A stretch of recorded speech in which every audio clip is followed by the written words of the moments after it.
بسم الله الرحمن الرحیم. السلام علیکم ورحمۃ اللہ وبرکاتہ. زه سید جمال الدین، تاسو ګورئ ایس جی فورکس چینل. ان شاء الله په دې ویډیو کې موږ د فورکس مربوطه دوه پوښتنې حلوو چې فورکس څو بازار لري، څه سیسټم باید پکې کار وشي، په هفته کې څو ورځې او په څو ورځو کې باید کار وشي او څو ورځې باید کار ونه کړو.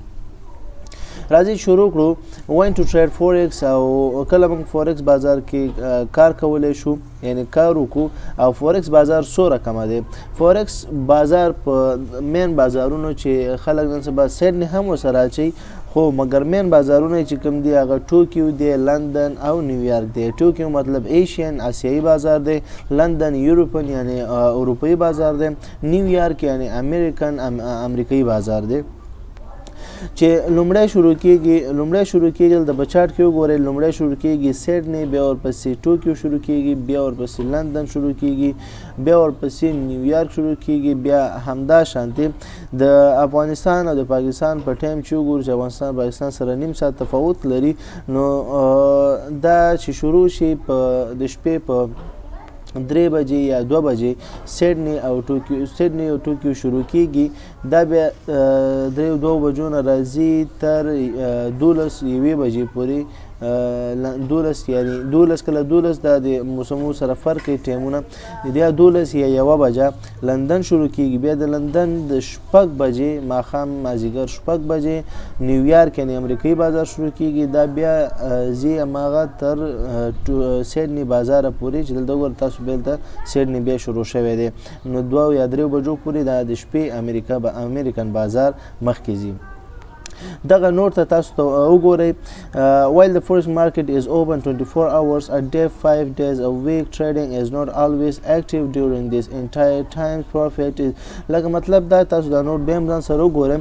تاسو په فورکس بازار چې حالا چې 4 ساعته چالو دی سټارټ دی، خو تاسو باید هغه ټایمو کې ټریډ وکړئ چې کم ټایم مارکیټ تیزي، مارکیټ ښه منظمي او صحیح لیول سره رواني. داسې نه چې مطلب 4 ساعته مارکیټ اوپن دی، 4 ساعته بس ته موبایل ته بناستې او موبایل کې به ته ټریډ کې. انشاءالله په هغې به نورو ویډیوګانو کې غږېږو چې څنګه د دې شیانو څخه ځان وساتو او څنګه باید په منظم ډول سره په منظم وخت کې ټریډینګ وکړو. انشاءالله ټریډینګ سټریټیجیانې به هم پر روانو ویډیوګانو کې غږېږو. لومړی بیسیک زده کړئ چې تاسو بیسیک باندې پوه شئ، نو پر روانو ویډیوګانو به درته اسانه انشاءالله. راځئ دویم زموږ مین دغه چې دی پوښتنه چې دا انشاءالله هغه به په دې دغه کې حل کېږي چې هغه خاص وختونه دي، یعنی په هفته کې خاص وختونه کوم دي چې موږ پکې باید ټریډینګ سودا وکړو. ځکه چې په هفته کې عموما بازار 4 ساعته دی، په هفته کې 15 ورځې خلاصي. سټرډے سنډے باندې مارکیټ کلوزي بندي، یعنی هفته او یک شنبه باندې مارکیټ بندي. د دوشنبه نه تر جمعې ورځې پورې مارکیټ کولاوي. نو د دوشنبه نه تر جمعې ورځې پورې چې مارکیټ کولاوي، نو راځي په دې باندې وګورو چې کوم ورځې خاصې ورځې دي چې مارکیټ پکې ښه وي، ډېر ښه وي او ټریډ پکې باید خلک وکړي. راځئ دغلته اول به چارټ کې په اسانه وګورو چې چارټ کې دلته موږ تیار رسم کړي دي چې بیسټ ټایمز چې دی. ګوره منډه نه ده، منډه مارکیټ شروع کېږي، منډه نه ده. دوشنبه مارکیټ شروع کېږي، خو دوشنبه باندې ځکه چې مارکیټ نوی موشن ته ځي، تر څو تاسو انالایسس نشئ کوئ. انشاءالله به روانو ویډیوګانو کې به انالایسس باره غږېږو. نو منډه به ورځ اکثریت ځان ساتئ د مارکیټ نه. بیا ټیوزډے یعنی د سې شنبې په ورځ باندې مارکیټ ښه وي او د چهارشنبې په ورځ مارکیټ ښه وي. په دې 2 ورځو کې مارکیټ ښه وي. په دې ورځ کې هم تاسو سودا وکړئ. بیا د پنجشنبې په ورځ هم مارکیټ لږ خطرناکې مه کوئ سودا. بیا د جمعې په ورځ نیمې ورځ یعنی 12 بجو پورې، سهار نه 12 بجو پورې تاسو مارکیټ کې سودا وکړئ، ښه مارکیټي. همدا شانتې سټرډے اینډ سنډے په ورځ باندې یعنی هفتې او یک شنبې خو مارکیټ هسې باندې سودا وخت نه. او راځئ په دې کې مین کرنسیانې چې کومې خلک ډېر ټریډینګ په دې ورځو کې کوي، هغې ته یورو ایس ډي وایي، جی بي بي ایس ډي وایي، یو ایس ډي جاپان وایي، یو ایس ډي سی ایچ اف وایي. یعنی مطلب په دې دا خو مین میجر کرنسیانې دي چې په دې کې خلک عموما ټریډ کوي. نور دې سره نور کرنسیانې هم دي چې په هغې کې هم ټریډ خلک کوی شي، چې پر روانو ویډیوګانو کې به غږېږو.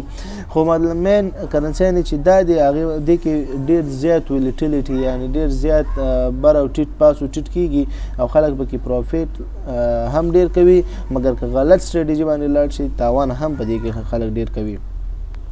همدا شانتې دا چارت چې څنګه موږ مطالعه کې نو په همدا کې د جمعې په ورځ دغه 12 بجو پورې د سهار نه 12 بجو پورې ټریډ کولی شئ خو مګر زما څومره نظر دی چې تاسو باید د جمعې په ورځ هم د ډېر کم ټریډ کې کلوز وکړئ ځکه چې په دې وختو کې د هفتې سټارټ نه بعضې ټریډران چې سټارټ کې ټریډ اغوستی نو تر اخره پورې هفتې کې ټریډونه کلوز کوي ځکه چې بیا سبا 2 ورځې چوټي ده او بیا نوی مارکیټ د منډې نه دوشنبې نه شروع کېږي نو هغه لږ ریسکي وخت دی نو دې خاطر ټول مین ټریډران چې کوم دي خلکو ډېرې غټ انویسټ چې کوم کړی غټې پیسې چا اچولي او ډېر غټ وختینی ټریډران یعنې کاروباریان هغوی ټول خپل اکاونټونه ټریډز حاکم سوداګان چې بندوي او بلې هفتې ته انتظار کوي نو په دې وختو کې دا کله چې سودا ډېره خرڅېږي یا ډېره اخیستل کېږي هر وخت نو مارکیټ ډېر زیات یا بره ځي یا ښکته ځي نو دې وخت کې زمونږ کوم سټراتیژیانې چې موږ کاروو یا روزمره موږ په کوم سټراتیژیانو په کوم تخنیک چې کار کوو